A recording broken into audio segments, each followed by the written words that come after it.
muinsusuudised.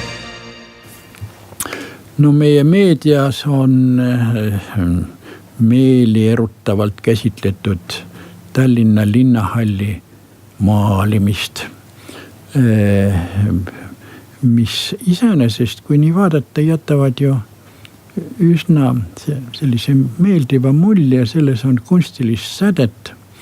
Aga kuna selle ümber on nüüd puhkenud skandaal, kuna linnaplaneerimise amet polnud välistanud luba ehitusmälestise nii-öelda ülevõõpamiseks suvalisel kombel, siis pahandust on palju. Aga mulle tundub, et siin on tegemist niisuguse formaalsusega, mis on saanud alguse sellest, et õigupoolest, kui Eesti otsustas nõustuda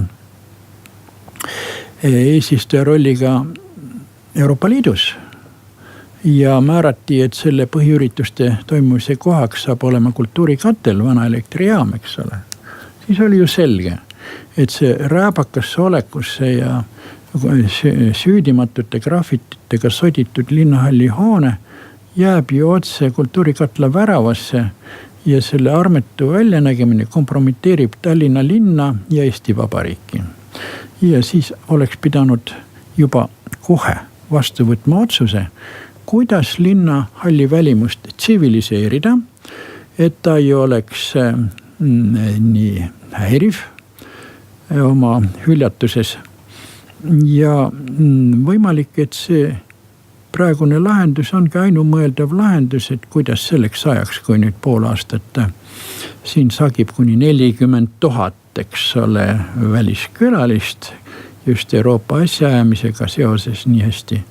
Siin kõiksuguseid ministreid ja riigisekretäre ja presidente ja nii edasi, Euroopa kõrgeliiti, siis näeks maalitud linnahalli igatahes lõbus välja ja nagu kuulda oli, et nõutakse selle seinamaalingute maha pesemist, mis minevad maksma 6000 eurot. No kuulge, 6000 eurot, see ei ole nüüd ei tea kui suur summa ühe sellise suure mastaapse ehituse juures ja minu arvates ei maksaks selle maha pesemisega kiirustada enne, kui algavad tööd linnahalli renoveerimiseks. Ja nagu me nüüd valimistega seoses võime kogeda, on mitmeidki meie poliitikud, kes arvavad, et linnahall tuleks hoopis maha lammutada ja vabastada kront uute ehitiste jaoks, et selle taastamine olevat mõttetu raha raiskamine. Kuid see on nüüd küll, mulle tundub, napi kultuuritasemega isikute hoiak, sest nii hästi meie Rahvusraamatukogu hoone kui ka linnahalli hoone on arhitektuuriliselt ikkagi väga unikaalsed, omapärased ja ma ei ütleks, et geniaalsed ehitused, aga nad on ikkagi midagi vähest modernistlikku, mida Nõukogude aeg on Tallinnale arhitektuuris suutnud pärandada.